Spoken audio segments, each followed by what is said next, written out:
Well, it's that time again, that time when we step into the virtual bar, look up at the TV, and see the state of things and say to ourselves, what in the world's going on? I'm joined by Greg and Ken, and I'm your host, Chris, and this is Three Pastors Walk Into a Bar to celebrate Bar Mitzvah. Bar. Whose? That's Greg's. Is it? What? It's what is Greg's mine? Bar Mitzvah. Mine? Yeah, he's even got his yarmulke on today. Yarmulke. I do. Yeah, it's Well, I mean, it's a derby little- cap, but I mean, I guess it's a little different looking. Oh, man. Here we are again. Yeah. Right? Yeah. You know, it's what do you say about the conflict in Israel, in the Middle East in general? You know, people always fantasize about world peace, and it's just like, yeah, it's not going to happen, guys. It's never going to happen. So everybody, I've heard it said, Chris, that at any one time there's over, I think it's around 175 wars going on in the world. And they, they're taking in, tribes in Africa that are fighting each other and other conflicts. But yeah, wars and rumors of wars. Absolutely. Mm-hmm. yeah, let's see. Let's say the absolute number of war and deaths have been declining. Well, Does it give you it would be interesting to find that. Let's see. List of ongoing armed conflicts. There's 25 or 21 conflicts that have been following at least. Yeah, I don't know. I don't know where you would find that average at. You'd really have to dig in to try and find that. yeah. This is the only one I know in my lifetime I've seen and heard of wars coming and going. This is the only one that's been constant the whole time. It's just never been resolved. It ebbs and flows and rises and falls. Yeah. Talking about Israel and Palestine. Yeah. Yeah. Yeah. Well, and I mean, it will continue to keep going on. Yeah, I talked a little bit about it yesterday in before my sermon, because people were emailing me and texting me, and they were saying, well, you should make a statement. You should say something in support of Israel, and a lot of pastors have been coming out and supporting Israel, and which is fine. I think that we should support Israel in prayer for sure. And I think that we should support them as our allies because they are God's chosen people. But one of the things that I talked about yesterday that I think more people need to think about is who exactly Israel is. I mean, they are God's chosen people, but over time, over the ebb and flow of time, they have risen and fallen based primarily on their obedience level to God. Mm-hmm. And right now, whether you choose to believe it or not, from a Jewish perspective, they're not in disobedience to God. But from our perspective, they would be in disobedience to God and direct violation of God. Mm-hmm. And this goes back, pretty far, even before, they even came into the land, when he told them to go in and possess the land, they spared the Philistines.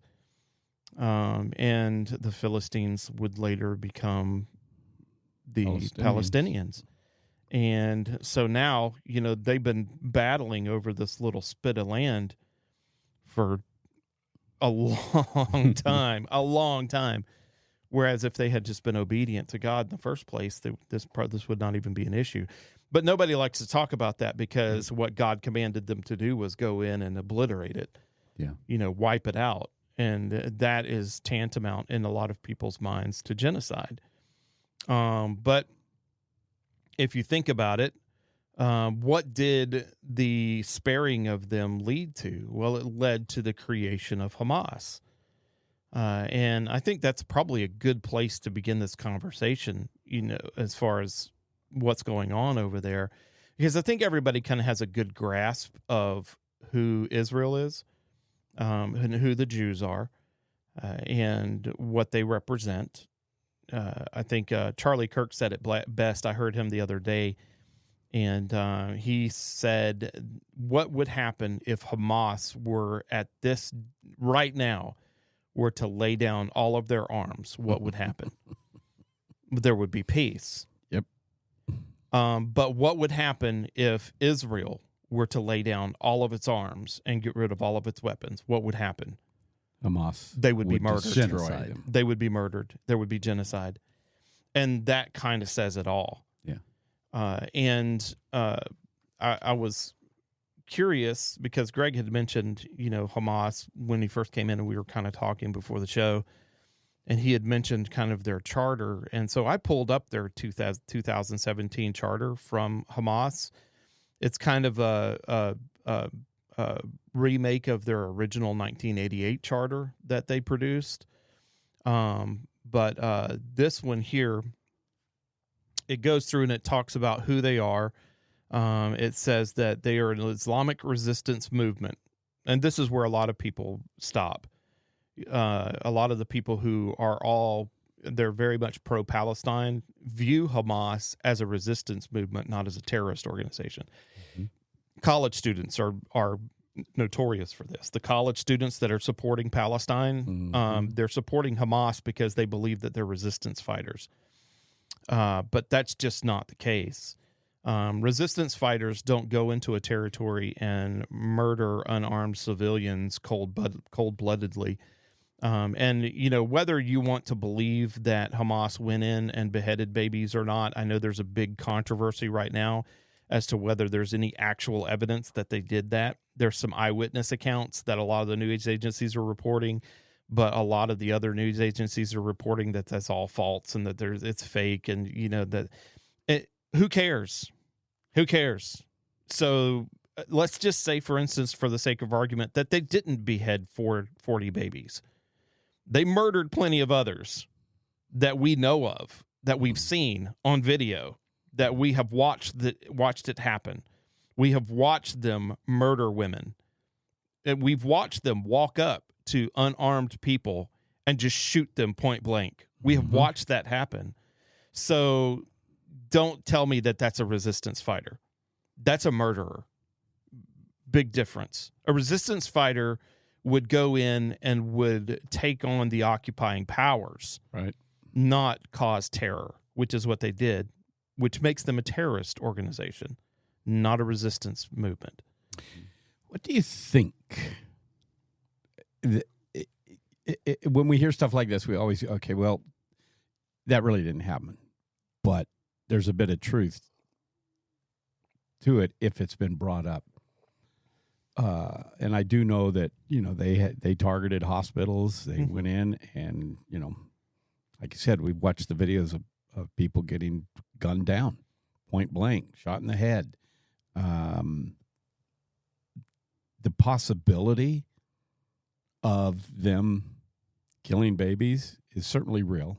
Mm-hmm. Israel did the same thing when they, retaliated and bombed Gaza. It's not the same thing, though.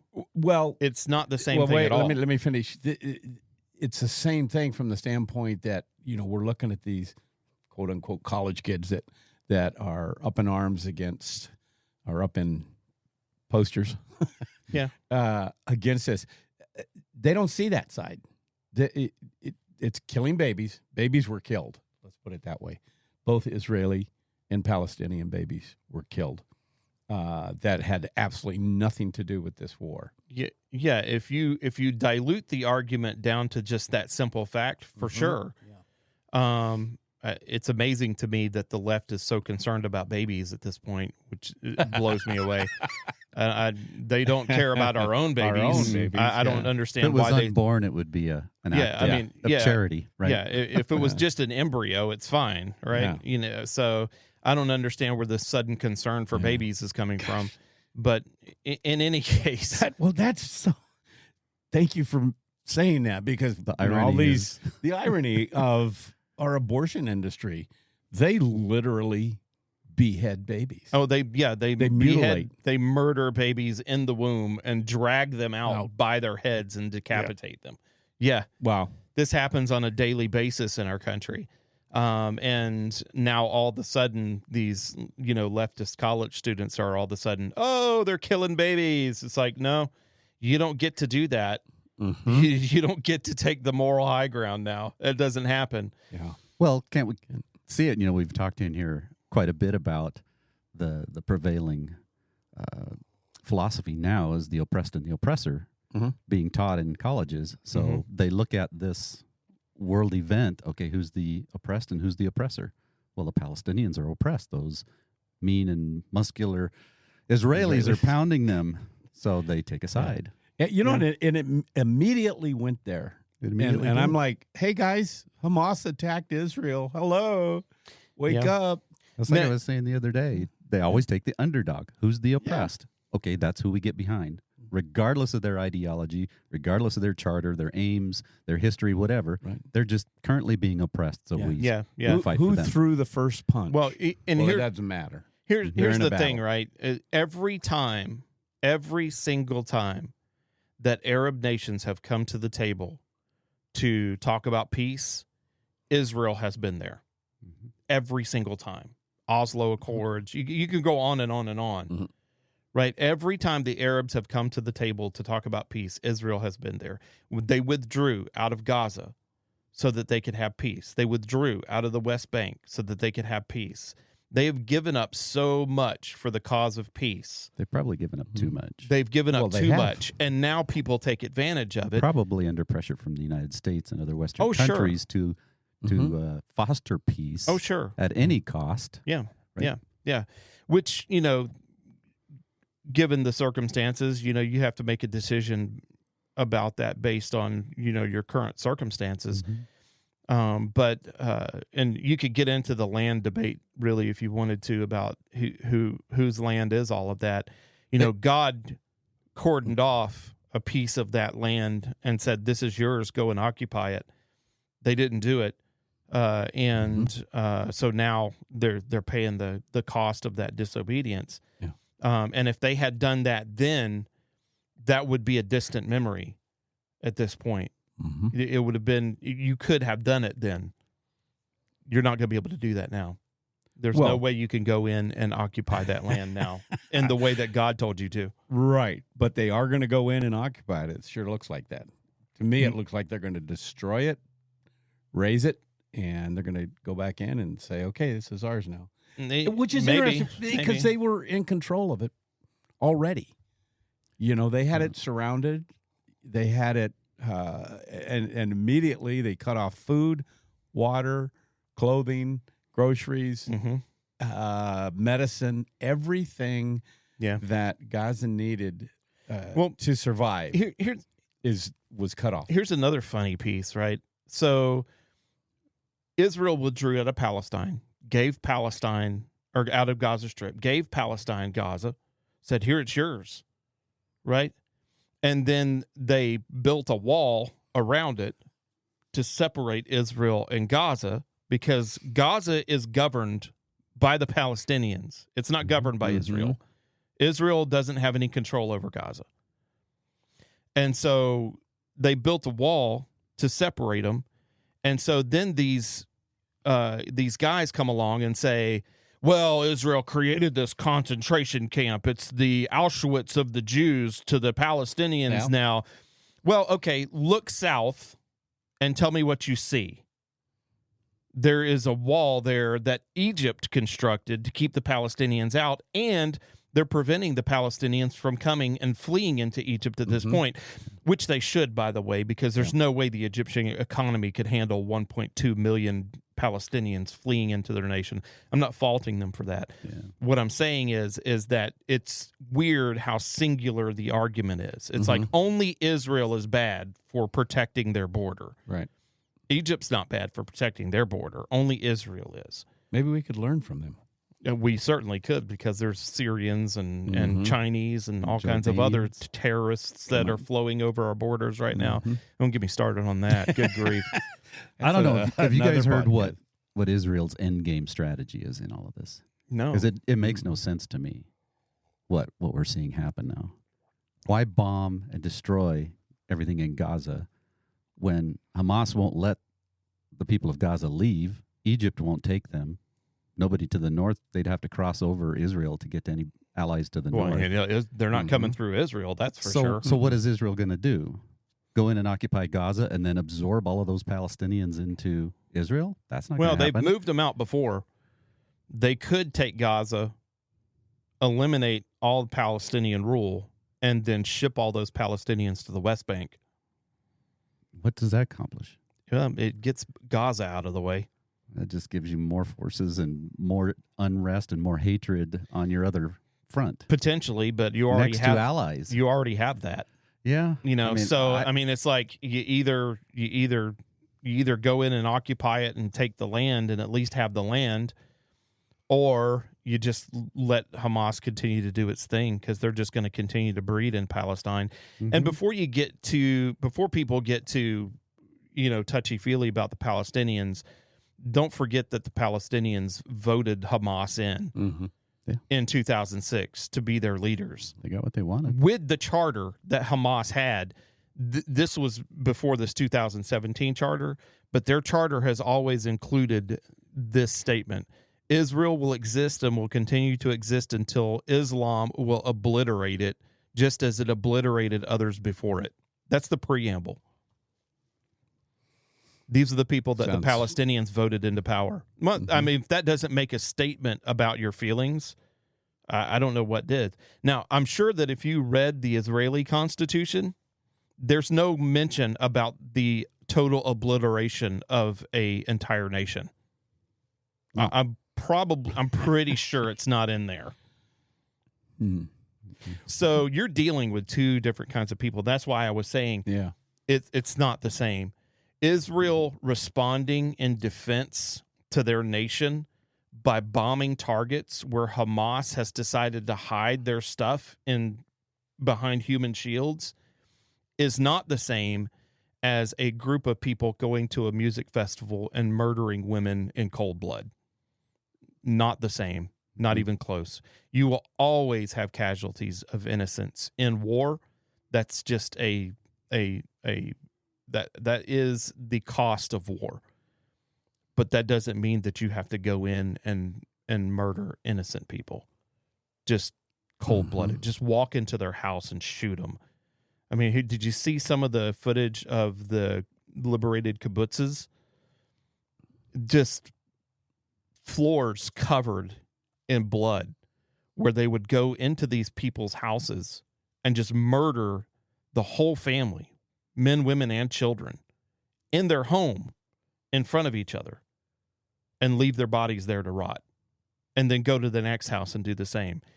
It was an attempted genocide. They wanted to kill as many Jews as possible. Well, yeah, they've stated that. You just read it. Yeah. Total wipeout of the Yeah. Jews. Yeah. And then you have people like AOC talking about how the Christian right is like Nazis for supporting Israel. Think about that one for a second. How do you be a Nazi by supporting Israel? That doesn't even make any sense. If you're supporting Israel, you are the opposite of a Nazi. You would have to be on the other side of that to be the Nazi. So in reality, she's the one that's like the Nazi. Her and Supporting Rashida Hamas. Tlaib and, That some is of the a- other ones. Did she actually say that? That's a weird statement. Isn't it a weird statement? Yeah, it's a either weird she doesn't idea. Know her history. I need to look it up because I'm not sure if it was AOC that said it, but it was said. Let me look it up real quick. Just probably that other lady. It might have been. our vice president. It might have been Rashida Tlaib. Yeah, here's her statement right here. This is her statement. In the United States of America, Christian fundamentalism and nationalism, which also has been extremely anti-Semitic, has also aligned itself with some of the most right-wing and authoritarian inflammatory powers in the region. What news source is she using? I do not know of a Christian who is anti-Semitic.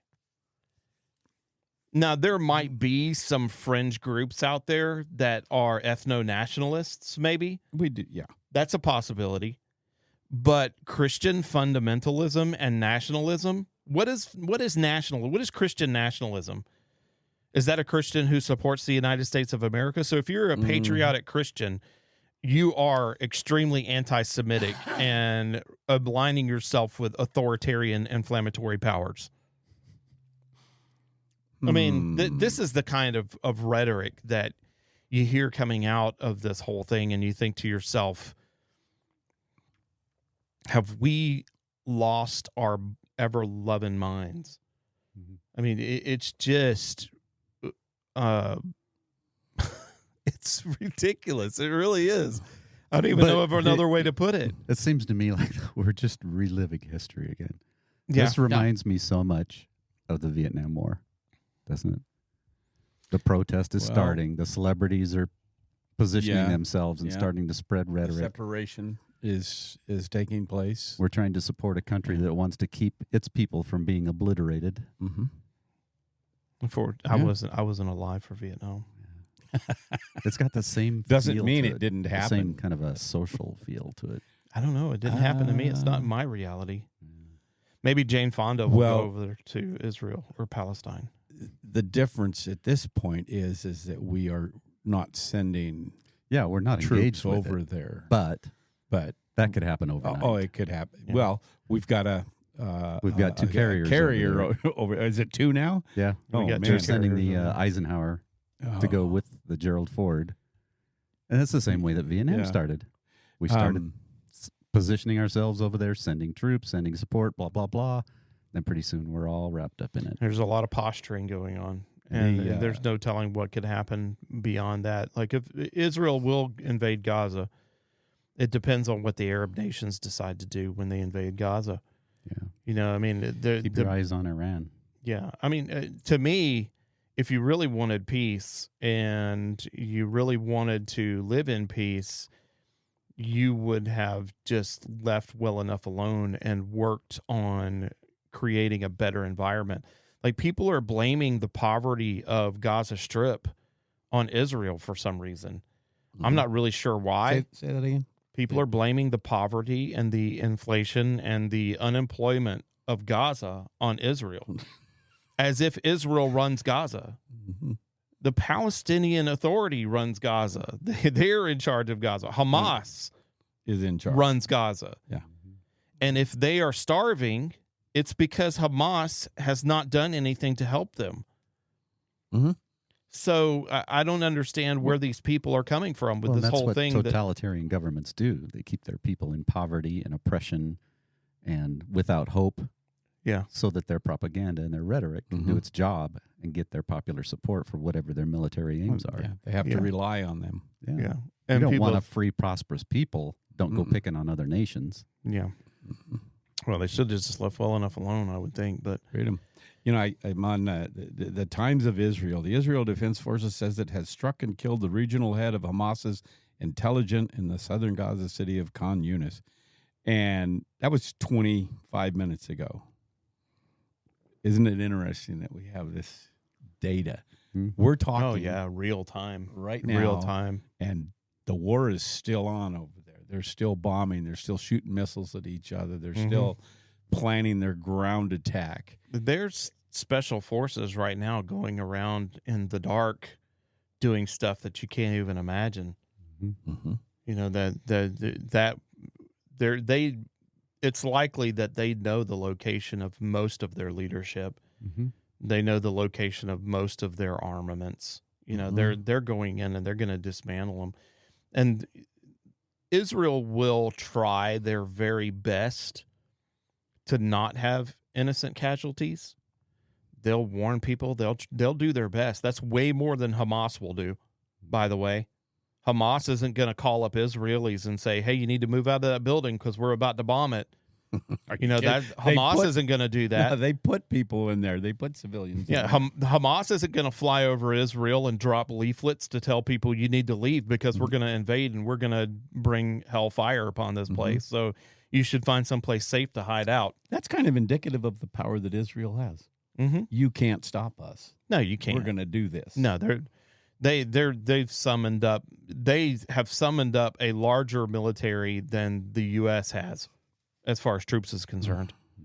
Just like that. I mean, just like because everybody's required to be called up. Mandatory service. Yeah, you have to serve. And they probably don't have the dissidents like we do here, where, you know, half of this country, if we reinstated the draft or said, hey, we need your help. No, not from me, baby. I'm not gonna do that. It'll take something akin to an invasion or a serious major attack on U.S. soil on our soil to turn this country around. It's going to take something devastating to turn the minds of people. And what you see as far as protesters are concerned doesn't represent the totality of leftist ideology or liberal ideology. There's plenty of liberals that are chastising what Hamas did, and solely chastising what Hamas did. Bill Maher is one of them. You know, I mean, he's a raging liberal, but he was on making fun of people basically that were supporting Hamas because they're an evil, murderous cult. Well, he's in the news. He's part of the news. He knows what's going on, and he understands these people. Whereas the rest of the country, if we're not doing our due diligence, then we're listening to ABC, NBC, CBS, and we're not getting the truth. When you should be listening to 3P. Yes, get all we of your- tell you the truth, Read the even Israel if we Times. don't believe it. Yeah.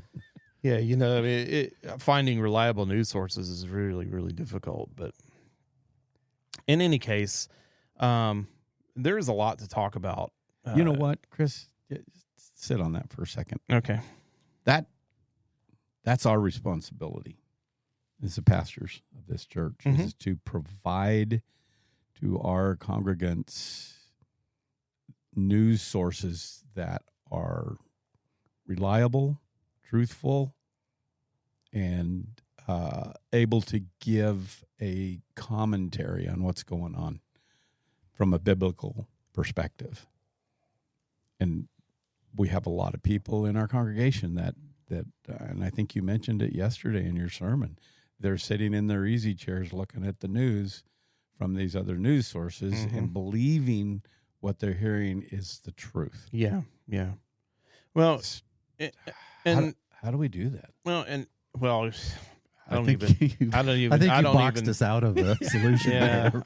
I'm The not sure. qualifiers just Sorry, I'm not sure that you could find a reliable news source in today's society that does not offer, you know, color commentary. One of the things that I guess you could do is you could try to subscribe to as many news networks as you could, and ignore all op-ed. Just ignore any op-ed. You're going to remove like 75% of their content. But if you could get 25% of it to be just news, then you're probably doing okay. I subscribe to a news source that it's headlines. It gives you the headlines, and so you can pick and choose. I'll go there, but it's unfortunate that even their little bit of commentary is middle of the road. But when you click on one of those, it oftentimes goes to a news source that I personally do not trust. I just go back. It's like I'm not going to get the truth here. Yeah. Even at that, like you said, maybe we need to do that. Maybe we need to sit down and put a list of news sources for our congregation that will give them an overall view of what's going on. Yeah, I mean that's a noble endeavor. I'm not sure that it's possible. You know, I mean, I think that you would have to parse that out per incident because you really have to kind of assimilate enough information to be able to get a baseline of truth. Like if you can get 10 news organizations, or let's just say 5, if you can get 5 to agree on a basic point, it's probably true. Mm-hmm. You know, if you get 5 and each one of them is saying something different, then the premise is false. Then you have to figure out what the truth of the premise is. And at that point, it may only be opinion. You may not be able to find a baseline truth for it. You know, so it's possible to do that with even the sources that we have. But even like something like Epoch Times, you know, Epoch Times is a very conservative newspaper. And a lot of times when I'm reading their headlines, I can read the story and I can see the op-ed seeping out of the article itself. Yeah, there is a little bias. So, you know, there's that bias that's going to happen in any paper that you read. So, you know, I mean, I think if I were one that was, and this might be something that we can do, you know, we might be able to subscribe to like, you know, 8 newspapers and then compare the articles and then say, look, this is kind of the things that they all agree on. And then that would establish a probable truth if you could establish an agreement between all of them. And then the things that they don't agree on, it's like, well, that becomes then reserved to the realm of it's probable, but more most research. likely not true. You know, so, you know, and I'm not sure that maybe, you know, even like, what do they call them now? The, when they, fact checkers.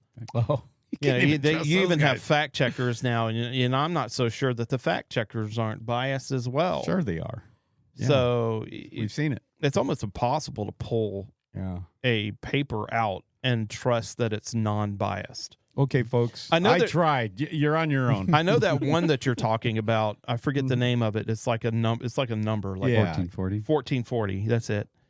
Yeah, 1440. And I've read that one a few times. And I've gotten it and looked through it, and it's non-biased for the most part. But then the headlines are non-biased. But oftentimes it does link to you know, newspapers that I know are biased. Yeah, you know, like Washington Post or something like that. You know. Yeah, one went to New York Times, and I couldn't even get past them wanting me to join The paywall. Yeah. and a lot of them go okay. over paywall. But, you know, you have Associated Press, you have Reuters, you have Wall Street Journal tends to be a little bit less biased.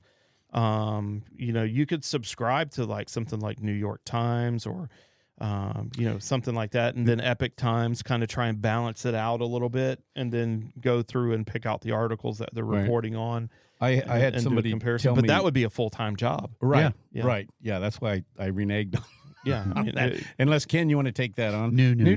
Okay. You'd have to have someone that would just do that. Yeah, about 20 years ago. You have to assemble a news organization. Yeah, exactly. We'd have to start our own 3P Broadcasting we start Corporation. op-edding it like we are now. This guy said to me, he says, you want to know what's going on in American politics? Get the London Times. That's kind of where I was going. Yeah, that's a good point. Pick a neutral country and read their news. Yeah. Well, I went and I got Sweden. Switzerland. But you have to read it in Dutch. Well, it was interesting. I said, okay, I'm going to try that. So I went down and I paid an exorbitant amount of money for the London Times at Hastings, I think it was. They get it in there. It was 2 inches thick. Oh, yeah. For the Sunday edition. I was like, I don't have time for this. Yeah. But I did buy it, you know, read a few articles. And again, this is 20 years ago. And it was interesting. There was stuff that they were talking about at the United States in the politics that we have. And not a word of it being mentioned over here, which I thought was quite interesting. Yeah. Well, that's because most countries don't really care about our internal struggles. And and then in the last 20 years, a lot of stuff have changed. Yeah. You know, we are connected, like I just said, you know, Israel news. Yeah. Here it is, 10 minutes ago. We were unable to thwart October 7th onslaught. Responsibility is mine. Shin Bet. Good job, What's Greg. Shin Bet? Anybody know? Huh? Shin Bet. I don't know. Shin Bet Shin Bet chief. I don't know. chief. I don't know what a Shin don't Bet know. is. UK Prime Minister says at least 6 Britons killed in a mosque pogrom. 10 missing. Huh. Israel's health ministry rages against who? Go for it. Over Gaza war statements. This blows me away. This is real WHO time. wading Yeah. into the fray to get their little bit of rhetoric going. That is their internal security service. Oh, The Shin Bet okay. is Israel's internal security service. Okay. They are stationed in Tel Aviv. So whoever the chief is, he says, "Yep, my fault." Yeah, I should say so. Yeah, it's not That's my- one of the interesting kind of conspiracy theories that's going around. Is one of the questions that has been coming up is how did Israel not know about this? Yeah. Yeah. How did Israel get surprised Well, by this attack? September 11th. We got that too. Yeah, and there's plenty of conspiracies surrounding that too. Yeah, but one of the conspiracies is that Israel knew about it and allowed it to happen so that they could have a justification for taking Gaza back. Ooh, that's a good thing. Outside the realm of Yeah. possibility. It's an interesting. Yeah. It's an interesting theory. I'm not sure. Our CIA has done much worse. Yeah, for sure. Yeah, Iraq and Afghanistan come to mind. Mm-hmm. But I mean, who knows what they're going on with nation building and planning and all that kind of stuff. I guess the real question for us is like, how should Christians think about what's going on over there, and how should we respond? Yeah. Because it's easy for us to look at that situation and go, man, Israel needs to go in there and just wipe those people off the face of the earth. I've heard Christians say that.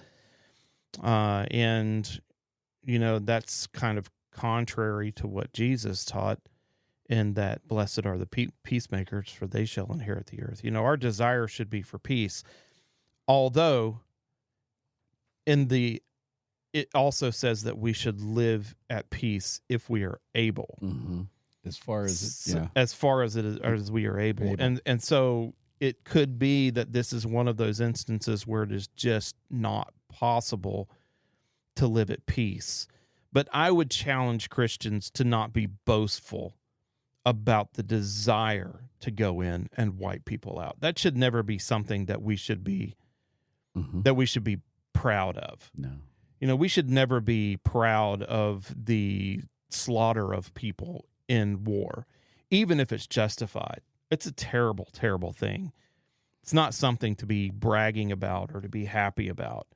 No Palestinian death should be rejoiced. I don't even care if they're a terrorist, because there's a great responsibility in eliminating the life of that person.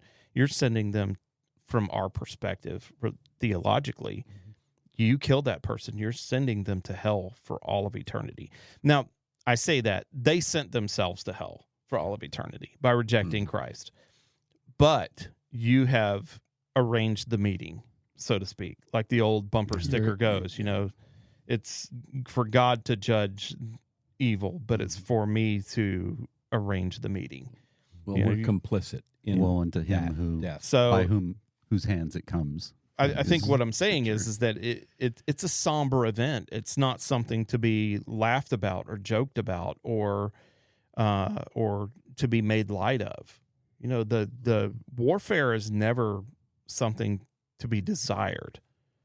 If you're desiring of war, that's the opposite of what Christ never wanted war. He never wanted death. He never wanted sin. God never wanted any of these things. God created it to be perfect. There's some interesting conversations about chaos and order and all that, but the way God designed it was for us to have perfect order and peace and to exist in paradise, and that was just not what was in the cards for us when we chose sin. And so, war and death and famine and disease and all of those things are a direct reflection of the curse of sin and should not be celebrated. Amen. should not be celebrated and enjoyed. I mean, burnt into my mind is a woman after 9/11, and they had her on the news, and she was dancing and singing in the streets of her country. I don't remember, which country it was. And it just made me go, wait a minute. People are rejoicing over Americans dying. And I could not believe that. And what you're saying is, no, we should not rejoice. No, we shouldn't be celebrating those things. And one of the images that I think of is there is an image or video of a group of Hamas people surrounded by Palestinians in Gaza Strip. They're holding up the driver's license of this Israeli girl that they murdered after they kidnapped her from the music festival.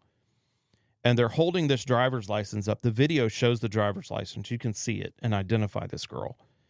And they're just holding it up and they're celebrating and they're laughing and they're rejoicing because they murdered this woman. Mm-hmm. That's what evil does. Yeah. Virtue doesn't do that. Goodness doesn't do that. We may have to go in and take care of the problem, but it's never something that we should enjoy. You should never enjoy war. It's not something, these people that fantasize about, going in and having war with anyone, they have no clue what they're fantasizing about. Ask a veteran, if they fantasize about going to war with anybody. Any any serviceman or woman that has been overseas engaged in conflict, they will tell you, no, you do not want that. It's horrific.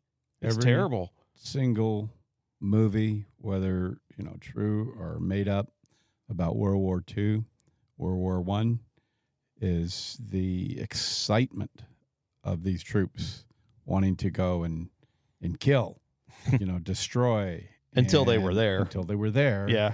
And every single time they're coming back messed up because of that. Yeah. Some of the images from World War II that are just so interesting to me are when they're first getting ready to go over there after Pearl Harbor.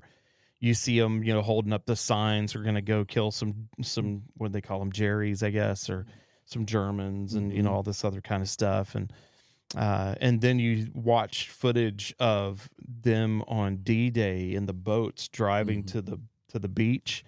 Terrified. And they're terrified, throwing up. It's definitely not what you envision as the heroic, soldier going into battle, running to the top of the mountain, plowing down the enemy. What is heroism if it's not the overcoming of fear? And doing the job that's before you in spite of your terror, which is what those guys did. True heroes. Just going and buying a plate carrier and getting an AR and getting you a Spartan patch and putting it on your plate carrier does not make you war ready. That's what some of these guys fantasize about. And a lot of even the militias, you see a lot of this stuff happening. Like some of them are probably for real. There's probably a very small percentage of them that are ex-servicemen or have training or, whatever the case may be. But man, I was watching some video of one of our local militias here one time, and I was watching them do a training video, quote unquote. And it was laughable. It really was, and, most of these are just like really young, nerdy kids that want to play Call of Duty, or middle-aged, overweight, fat guys. Hey, leave me out of this. That want to relive some of their desired glory days, not glory days that they actually had, but glory days that they want.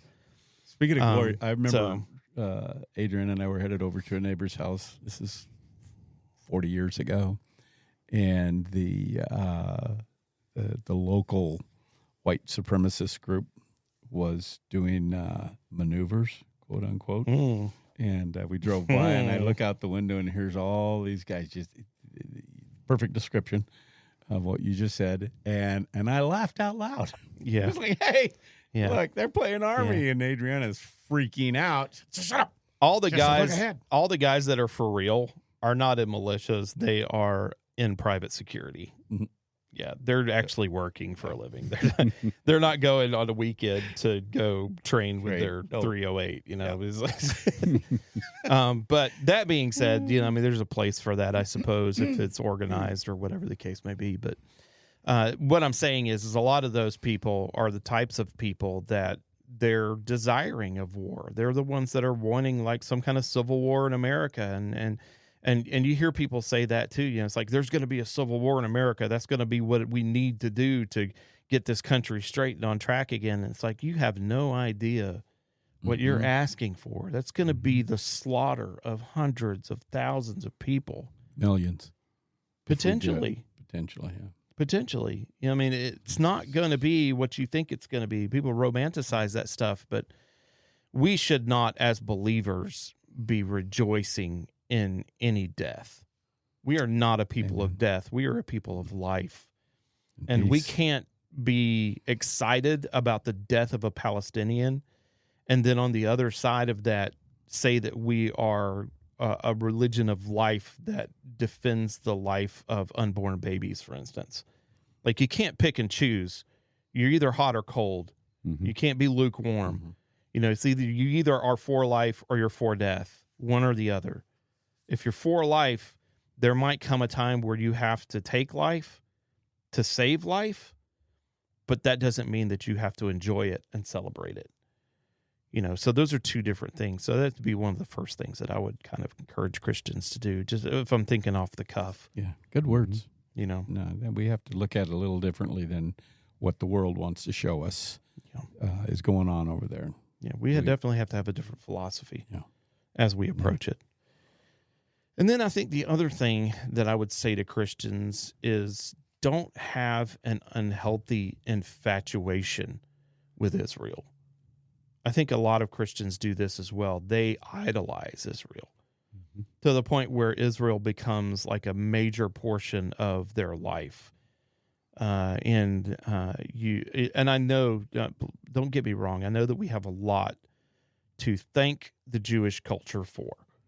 Out of the Jews came salvation. Bible's very clear, Jesus Christ came out of out of the Jews, and most of all of our writings come out of Jewish writing or Aramaic writing, but they came out of Jewish culture.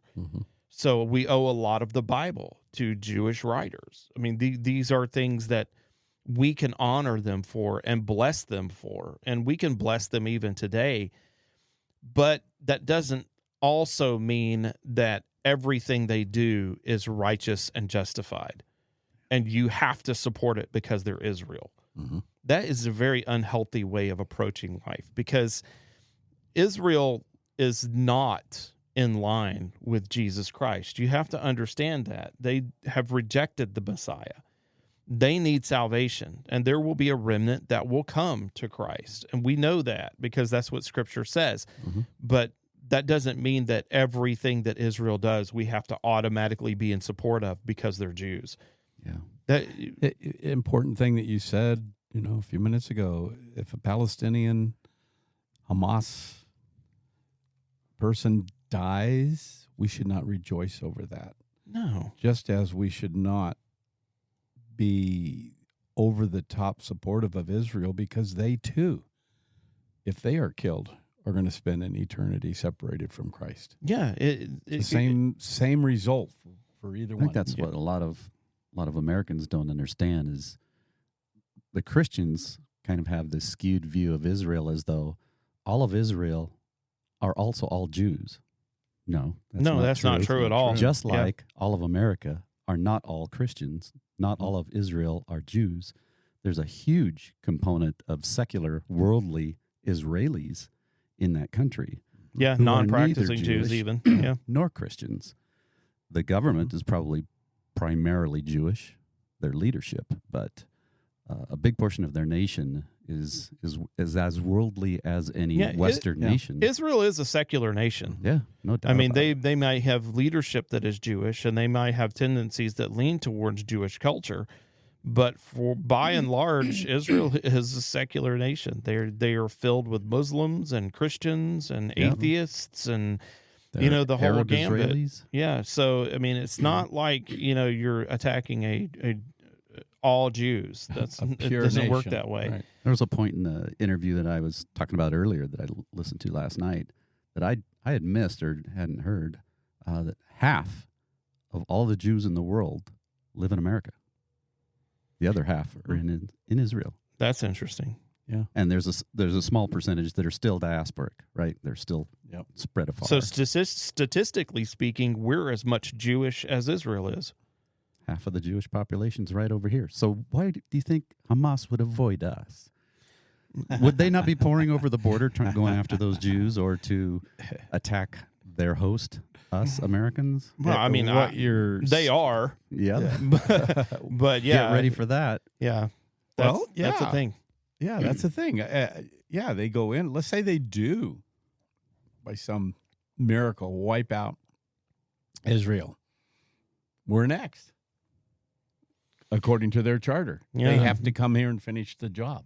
Well, and they're zealous enough that they will do it. This is Yeah. another thing that people need to be thinking about is that our borders are absolutely completely porous. We have no defense on our borders. Nope. Watch You see these countries that have walls and they have outposts and they have defenses on their borders. We have nothing. Our borders are completely, absolutely porous, which means that we have no borders. Yeah. I heard a joke last night that I had to crack up. The guy was talking about our borders and our Mhm. quote unquote border security. He said, they have those guys from Costco and Sam's Club down there guarding the borders. Nobody Boy. gets in there without showing an ID. That's true. That's true, man. Try to get in there. You can't even get in to get a piece of pizza That's right. You can't even without take them it. be like, "Where's your card, Well, sir? Actually, it's Tip pretty, us, please." it's pretty easy to get into Costco without a card. You can sneak in. You can't get You out can't get out. without the card. They buy got it you in. one way or another. Yeah, you can't even buy a piece of pizza. Got you one way or another.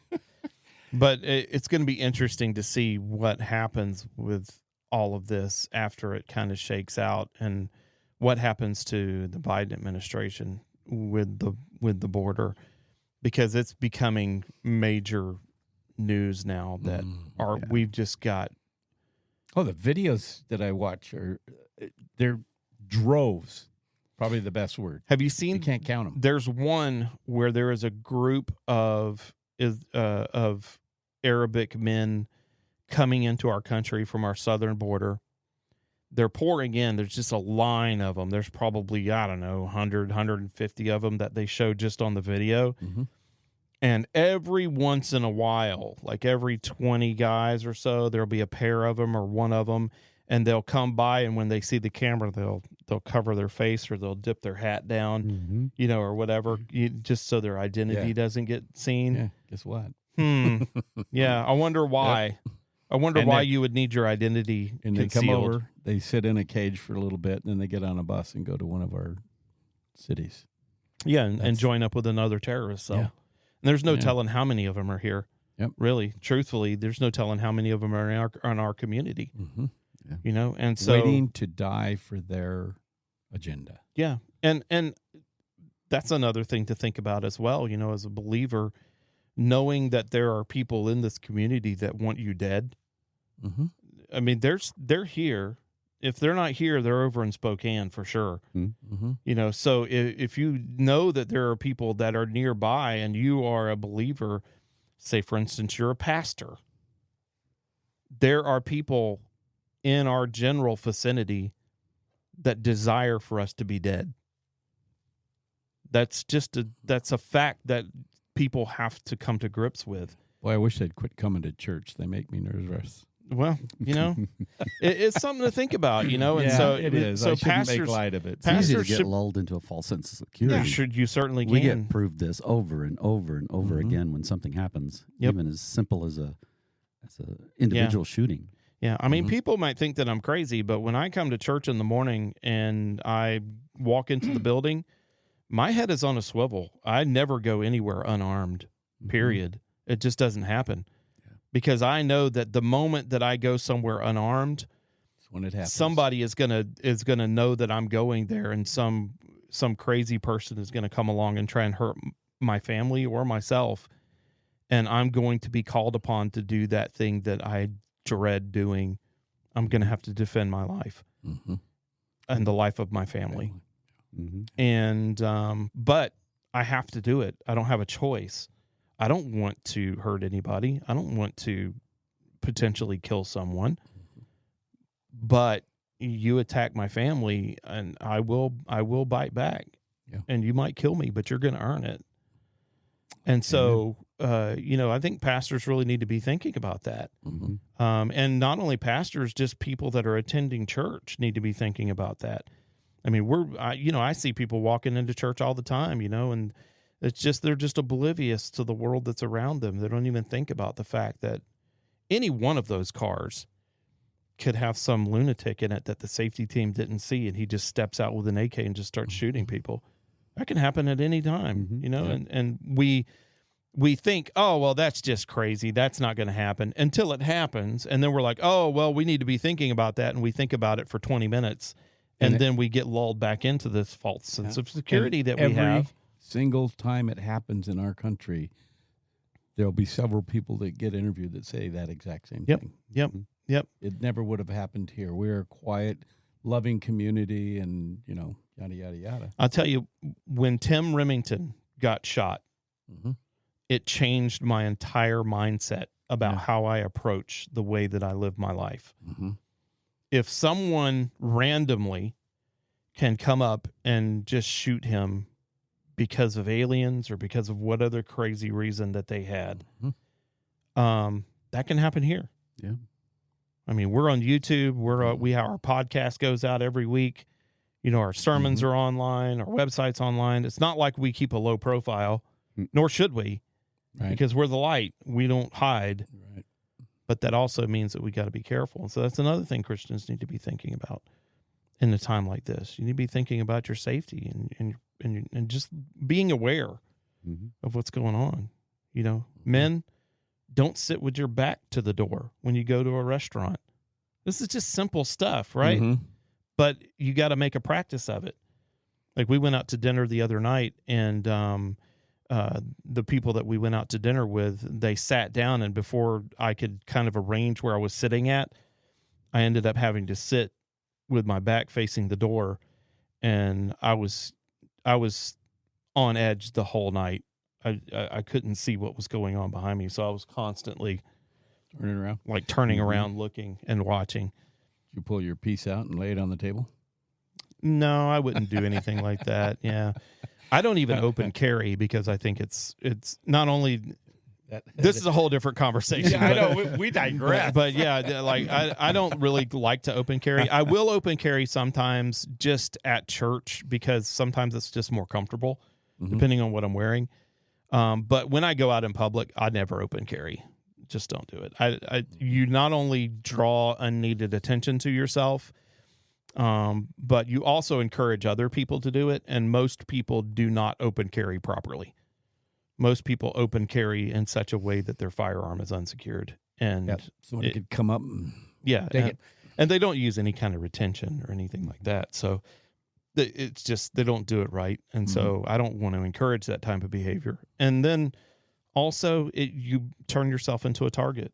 And people might say, well, you should be a target because then they don't start shooting at other people. It's like, no, I'm sorry. I'm a bit selfish in this regards. If I'm at Walmart with my wife, I would rather someone else be targeted than my wife. I'm sorry. It's just the way it is. If you don't want your wife to be targeted, don't carry your gun on the outside. That's a picture in my mind of all these countries and cities where Hamas is and not just Hamas, there's other organizations.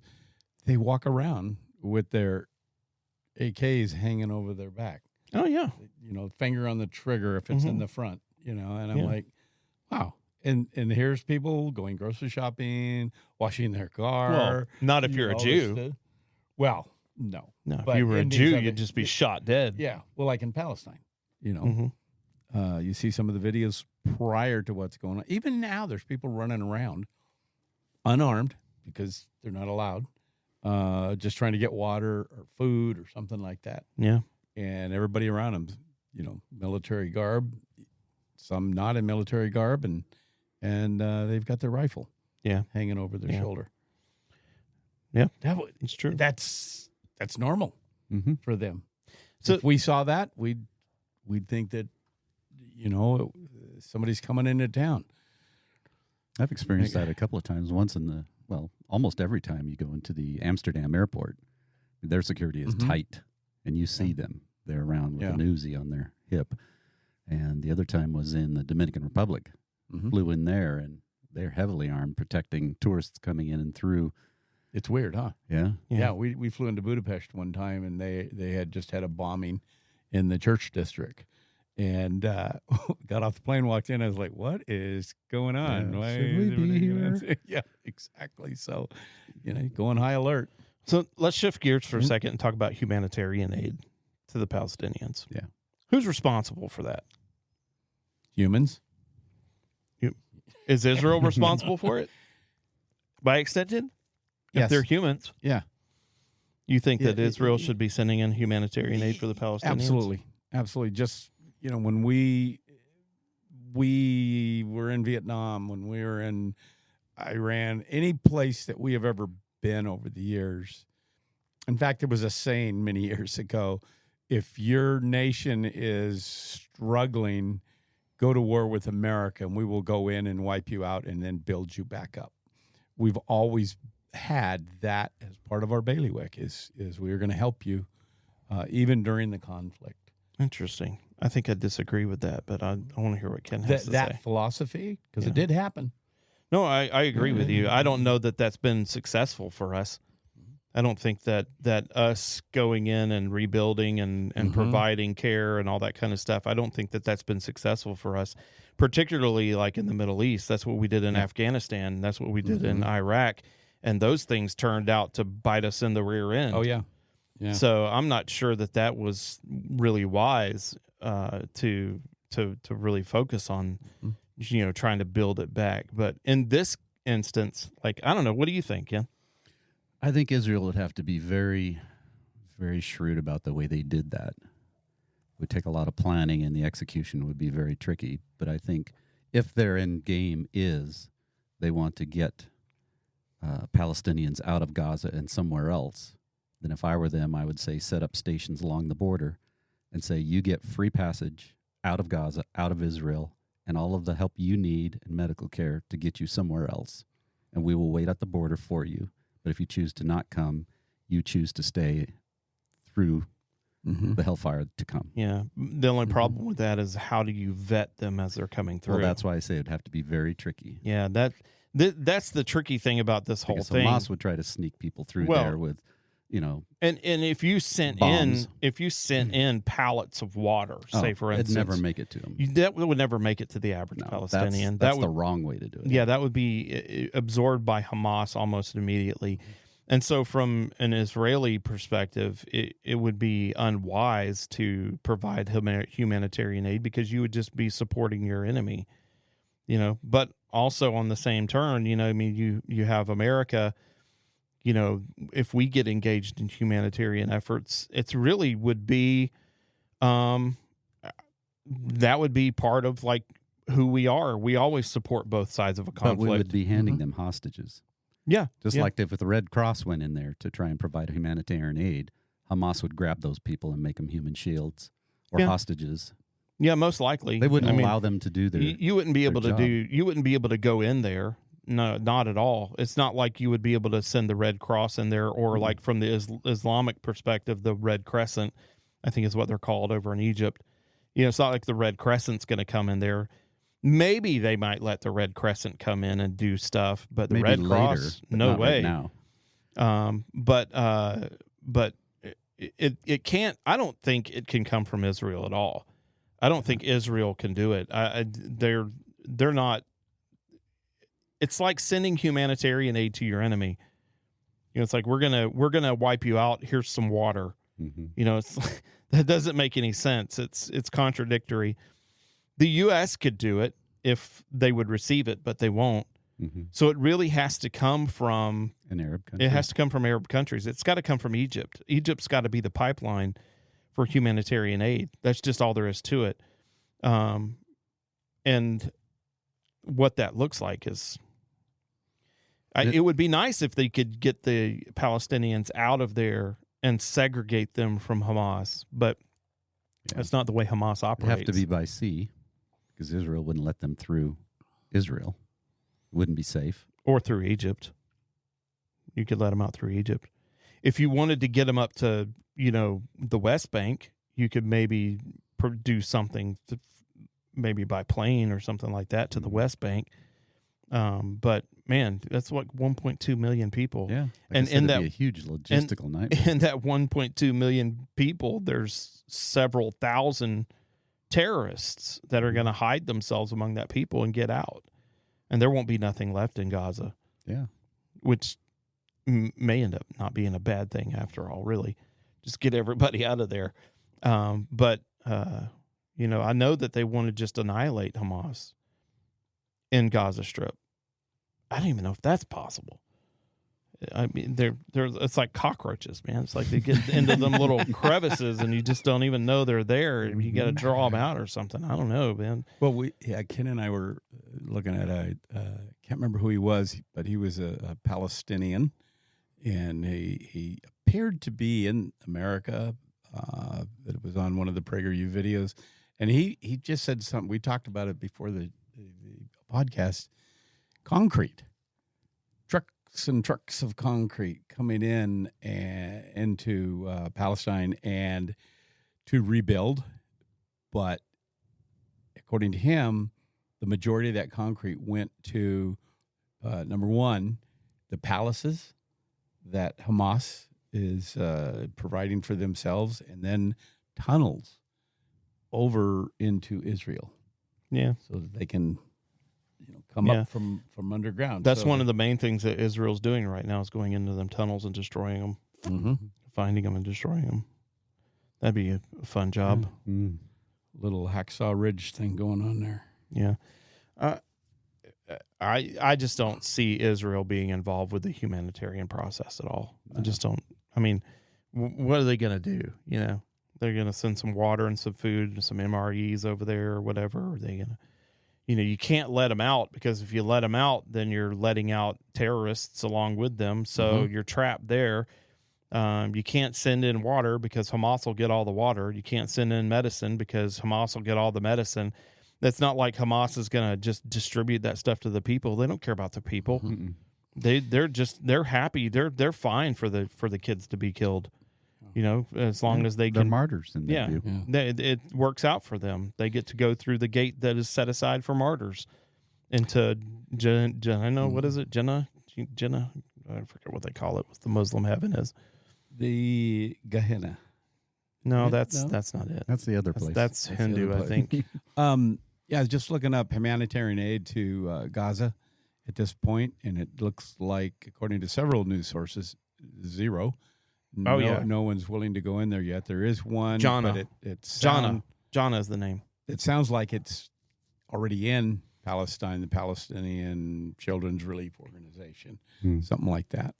But as far as Red Cross, I don't know if Samaritan's Purse is going to get involved with something that's got a conflict going. But yeah, nothing at this point. It's not like they could anyways, No. right? I mean, Hamas's mandate is to destroy Israel, and by extension, any Zionist, basically. Anyone that's not Islam, anyone who's an infidel needs to be destroyed. That's their whole mandate. That's their life. That's what they live. And if they get to die doing that, that just means they get to go through heaven through the martyr's gate, which is exciting for them. That's a joy for them. And so, it has bred a culture of death for those people, unfortunately. But Israel can't do anything about it. I mean, if you do anything, you're just going to support Hamas, and it's not like Hamas is going to try to help people. That's not going to happen. But that's not the way that the news would report it. Yeah. The news would just report that Israel's not doing anything humanitarian-wise to support the Palestinian people. It's like, I'm you still know- going to fall back on the fact that Hamas started it, oh, sure. and their agenda is to destroy the Jews, kill them all. And it's like everybody seems to have forgotten about that. Mm-hmm. Yeah, Who threw the first punch? yeah. I mean, Israel was happy to get out of Gaza. Mm-hmm. You know, they were happy to get out of the West Bank and let the Palestinians control it and let Hamas control it. They had elections, for heaven's sake. The Palestinian people had elections. Mm-hmm. And they voted for Hamas. You know, and so, you know, they're upset for Israel colonizing certain areas that they didn't see back over. And there's some conflicts between the colonists, quote unquote, and the Palestinians. And there's a lot. There's enough water under the bridge on both sides to justify any action, I would suppose. But you can't. If you continue to live in the past, you're just going to repeat it. Mm-hmm. And so, you know, one side has to decide to get over it and just try and live in peace, which is what Israel tried to do. You know, Israel wasn't shooting missiles over into Gaza. Israel wasn't rolling tanks into Gaza. Israel wasn't walking their special forces into Gaza and killing innocent women and children. You know, maybe there were some fringe Israeli groups that were going in there and doing that. If that's true, I don't even know if that's true or not, because that's one of the things that they claim is that Israel's been killing innocent people for a long time now. Israelis were coming over and killing Palestinians. Well, wasn't that a conspiracy theory that the port explosion in Gaza was actually caused by the Israelis? Yeah. I don't know that that's ever been definitively That's disproven. never been proven, you know, and the idea, one of the things that you hear all the time is that, you know, the Israelis are coming over and killing Palestinians. And, you know, it's like with all the video that is coming out where Hamas itself is producing some of this video, you would think if that were true, that they could produce some type of evidence that showed that. You know, that there would be some type of evidence to declare that, you know, here it is, watch, you know.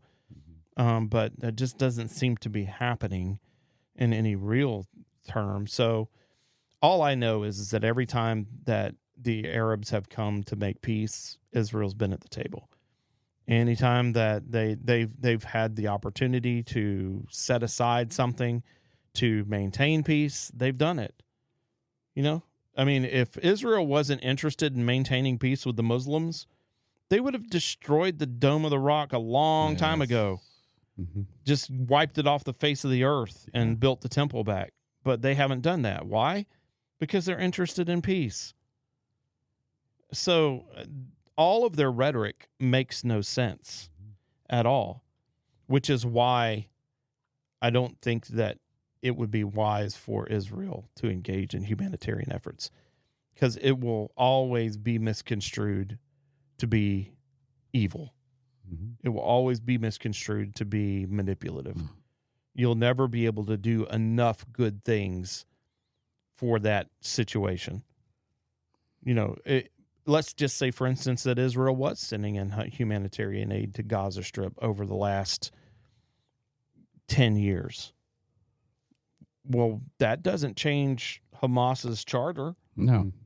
Doesn't change their goal. Their goal is to eliminate Israel. Mm-hmm. That's their goal, their stated goal. They would grin over that. By the way, Thank you. that's Iran's stated goal too, as well, the destruction of Israel. Mm-hmm. So, you know, and Hamas is supported by Iran. So that's another thing to talk about is what's the chances of us getting involved in an armed conflict with Iran? Mm-hmm. That's pretty high. Yeah, that's pretty high. Well, Yeah. we have to remember at the end of the day, this is it's a difference between two religious systems that have always been and are always going to be. Mm-hmm. There never will be peace there, ultimate lasting peace. And so we have to decide whether as Christians we're for peace or we're for war. And as Americans, if we're going to get involved in one side or the other over there. But just know that it's going to be there always. Yeah. You know, Chris, you brought up the mosque on the dome. Mm-hmm. And I just was thinking, I wonder what percentage of the legislature in Israel knows and understands what the significance of that being on the dome is. Oh, but they all do. They probably all do, for sure. I mean, if they're Jewish, they've been to the Wailing Wall, and the Wailing Wall sits right underneath it. Right, but they're not practicing their religion. You know, we mentioned that. Well, It's this like a is lot one of them- the areas where they're in disobedience to God. They're allowing that foreign religion to exist on soil that God set aside for the temple. Mhm. You know, that temple's been there for a long time. Yeah. It was destroyed by the Romans and never rebuilt, but that doesn't mean that it shouldn't be. And, you know, over the course of time and the Crusades and, you know, all the other things that have come and gone over the eons, it's just kind of settled on it being a Muslim thing. Mhm. And it's just an illustration of how badly that Israel just wants to be at peace with people. They just want to exist. Well, isn't that part of the problem of the political tension in Israel?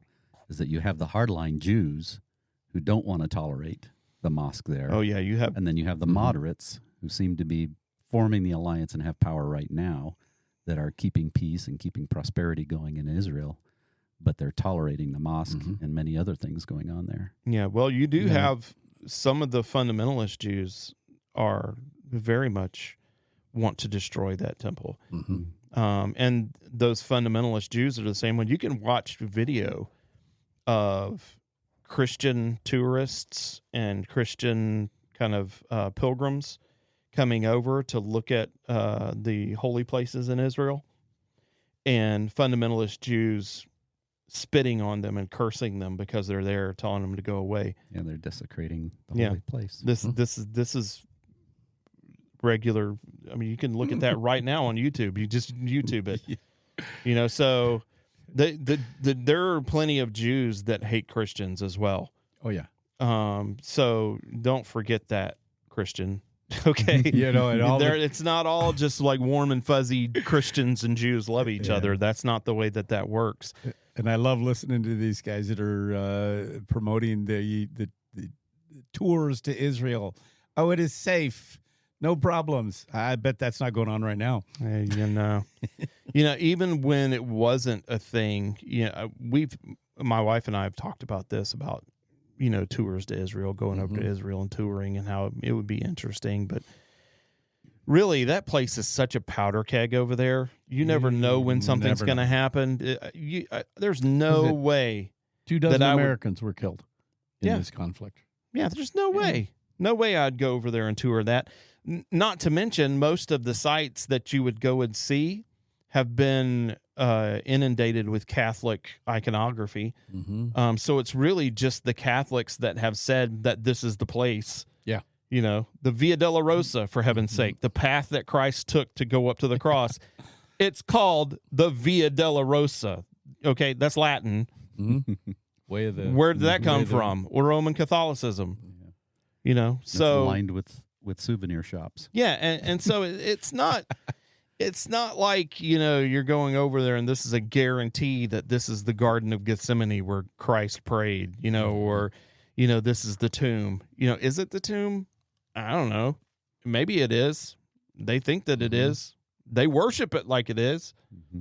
So who knows? I think I'd be terribly disappointed if I went over there and toured the Holy Land it would be as to what it is now. it would be neat to go over and see the geography. Yeah.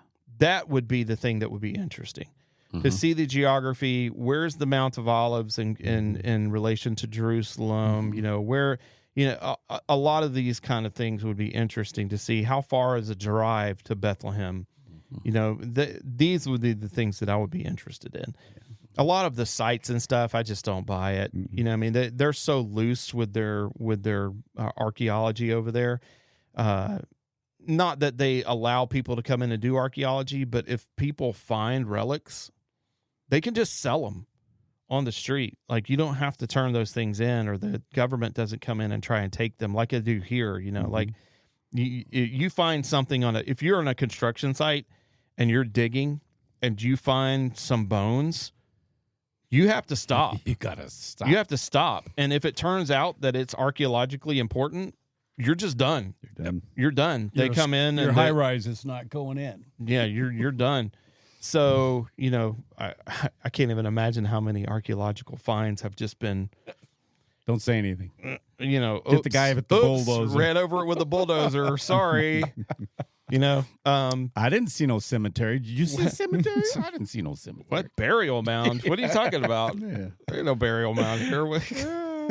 Hey, grab that sack of gold. But anyways, there's like relic dealers all up and all over Israel. Like they have people who are specifically licensed to sell artifacts, and they have different levels that you. So like if you're the tourist, you have the front room, and then if you actually have some money, they have a secret back room with all the like expensive relics in it, like artifacts and stuff. So made in China on the bottom. yeah, I don't know. I just am not interested in going over there and visiting it.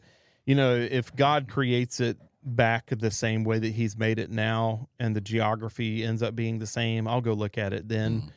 And if it ends up being different, it won't matter. So I would be interested. I think it's going to be the same because he's going to give them their promised land. He's promised it to them. He's going to go through on his promise, and he's going to give them their land. So that will all be the same. I'm convinced. It'll just be perfect. I think it'd be fun. I think it'd be interesting. I haven't heard too many people say it was horrible. I didn't learn anything. Most people come back going, it was you learned amazing. Yeah. To now when you read the Bible, they say it comes alive, and I can see that. It's like If I was going to go there, I'd do it like I read a book called, I believe it was Walking the Bible, where this guy wanted to do that kind of thing, experience the Holy Land as it was back in ancient Israel. And he partnered up with this professor of Jewish antiquities in Jerusalem. And for, I think it was 2 or 3 weeks, this guy basically took him as a guide through all of the journeys that are described in the Bible. And That'd so be they just interesting. actually went out in the wilderness and went to Sinai, went to these places. Didn't really spend a lot of time Or what they around think is Sinai. the holy sites, right? Yeah. But cool.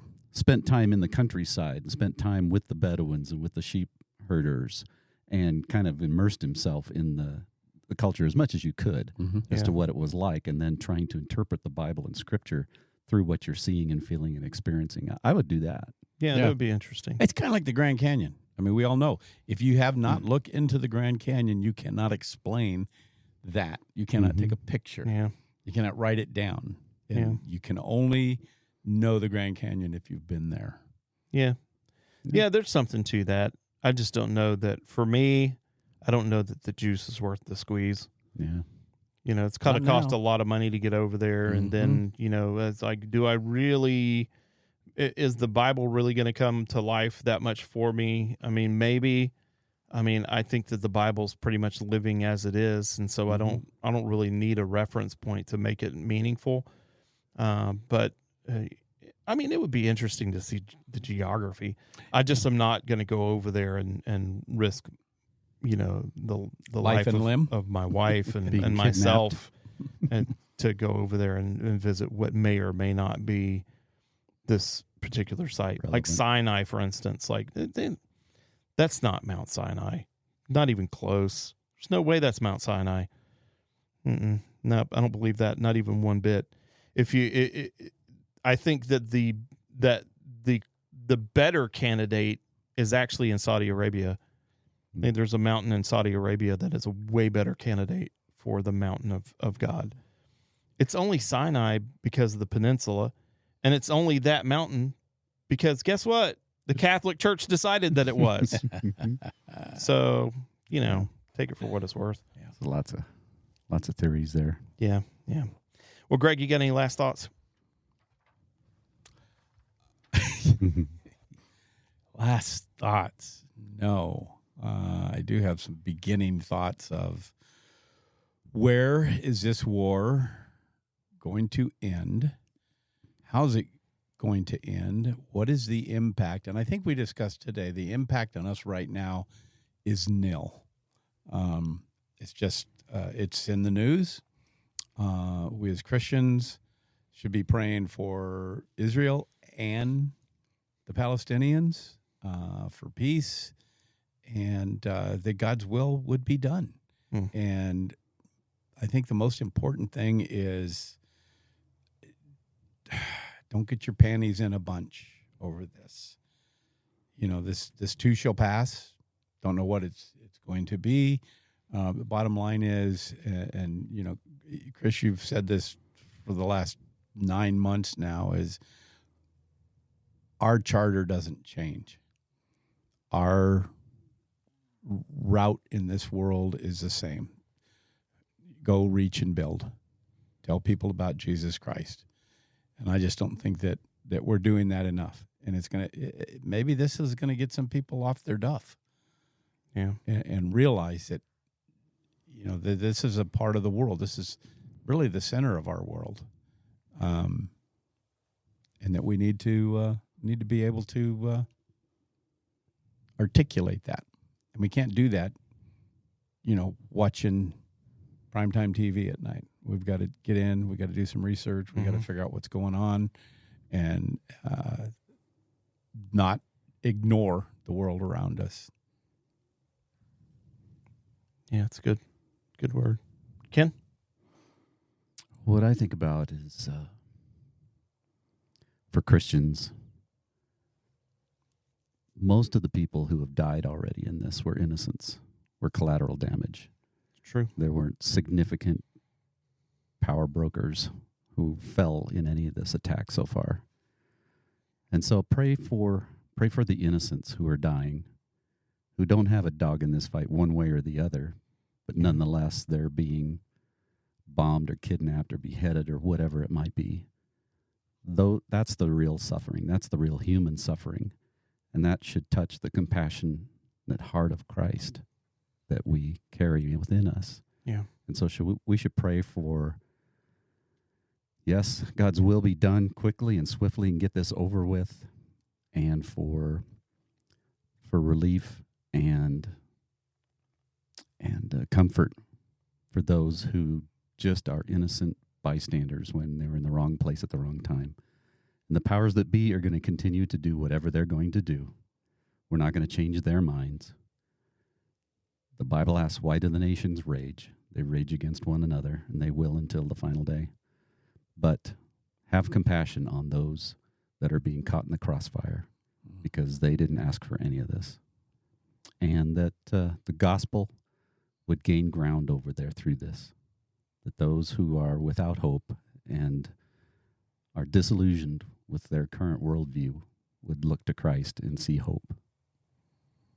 Amen. Amen. Amen. I think in closing, I think I would probably say that if you are using a biblical argument to declare that you're seeing prophecy fulfilled right in front of your eyes, you know, if that's the type of idea that you have, then I would challenge you to look in Scripture and determine what prophecy that you're saying is being fulfilled. Because the truth of it is that there is no more prophecy that needs to be fulfilled for the return of Christ, for the rapture to happen, for Christ to return and reclaim his throne. You know, I think a lot of people who really talk about prophecy a lot, they grab a hold of things like, we even have a verse in here in our script that we didn't get to, but Matthew chapter 24 verses 6 through 8, and you will hear of wars and rumors of wars. See that you are not alarmed, for this must take place, but the end is not yet. For nation will rise against nation and kingdom against kingdom, and there will be famines and earthquakes in various places. All these are but the beginning of the birth pains. And then it goes on in 36 to say, but concerning that day and hour, no one knows, not even the angels in heaven, nor the Son, but the Father only. Don't just assume you know what that means. It's not completely fully established by all Christians that verse of Scripture is talking about the end times as we know it. Here's an interesting fact: is the beginning of that chapter talks about the destruction of the temple that would happen by the Romans. And so there are pathways of eschatology that would say that this verse of Scripture is actually talking about the diaspora of the Jews, and not the end times as we know it in Revelations. So don't be so quick to just jump on bandwagons because it fits into the scope of what you want to believe. This was something that he said to his apostles, his disciples only.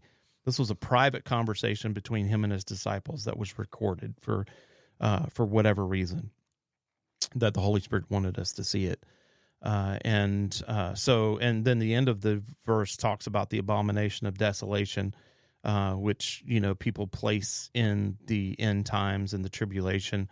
But the reason that there are people who are post-trib, mid-trib, pre-trib, the reason that those things exist is because there's not an agreement on where the abomination of desolation actually takes place. A person that is post-trib might say that the abomination of desolation already took place. So it's not confirmed just because someone gets on Facebook and says, oh, well, prophecy's being fulfilled. Well, fair enough. Prophecy then has been fulfilled in Israel probably about 15, 20 times in the last 500 years. So, don't be so quick to jump on board just because there's a war that, oh, Jesus is returning this month.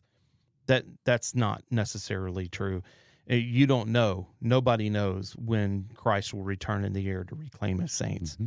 And prophecy, Revelations, Daniel, as much as we like to read these things and pretend like we understand them, any one given interpretation, exegesis, hermeneutic built upon that idea is only conjecture at best, because prophecy is so poetic and written so artistically in its description that it could fit basically anywhere in time. So just be careful about how panicky you get because someone is on Facebook saying that we're living in the end times. We've been living in the end times ever since Jesus left. 2,000 years. Yeah, that's always been a thing. The apostles thought that we were living in the end times. They were expecting Christ to return in their time period. Yeah. So I would suspect every generation. Here's an interesting thought on that. If we think that it could happen at any time, Satan also thinks that it can happen at any time, which means that in every single generation there has been an antichrist. Or someone that could step into that role. Yeah. Because he doesn't know. Yeah. Right. So in any case, I would say be focused a little bit less, be obsessed a little bit less with prophecy, be more obsessed with the gospel. Exactly. Because the point of Revelations wasn't to give us some book of enigmas for us to solve.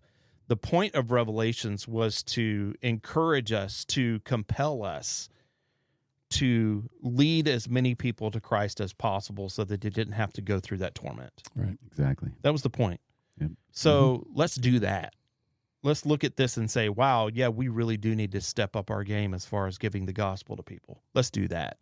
And if we were to do that, our world would be a better place. It really would. That can change lives. That could truly... Knowing the time lane ain't going to change anybody's life. Nope.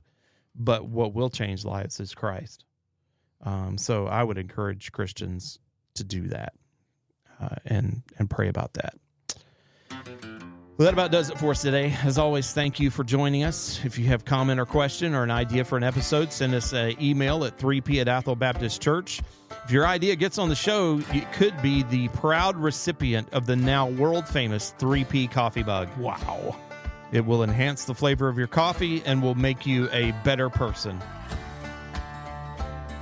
I don't know if that last part is true, but more able to witness. Something like that. If you enjoyed this episode, please give it a like, share it with your friends, and subscribe so you don't miss any future episodes. Thanks to ABC and its members for their generous support of this ministry. And again, thank you for listening. And until next time, remember the Great Commission. Go into all the world, reach the lost with the gospel, and build disciples who can do the same. And with that, we are out.